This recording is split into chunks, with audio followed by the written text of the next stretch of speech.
Tell me when to go. Okay, this is my theatre review of Oh What a Lovely War. So, most of the actors were portrayed as either soldiers or political figures, and I felt this was obvious because their voices, which were very formal, and their stature was formal. So they weren't hunched over, they stood up straight and stuff, you know, very good performance etiquette. During some of the scenes, their facial expressions represent the emotions of the characters that they were shown, which is a very good, a very effective acting technique. It proper gave us a sense of where the show was going and stuff. For example, when the general performed, he was very stereotypical, angry, and scrunched up face, particularly in German. It was playing off stereotypes, which I think was very effective because it wasn't a very serious show. It was very humour orientated, which I felt was a very different approach to things. Overall, the representation of characters was very good. I feel the acting style they used in Oh What a Lovely War was a mixture between abstract and naturalistic.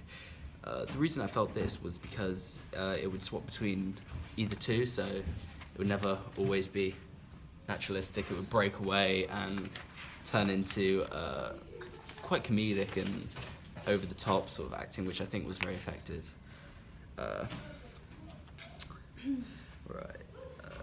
But the training scene was abstract because the audience could imagine the broomsticks as guns. It was very kind of like slapstick comedy sort of thing, which I think was a very good variety of different aspects of the show, which sort of made it its own sort of thing. It was the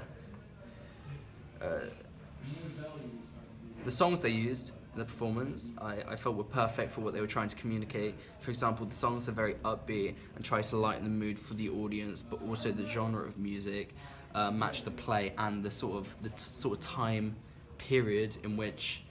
So it was very classical jazz sort of thing, which is very appropriate for the time setting. I think it helped set the time period.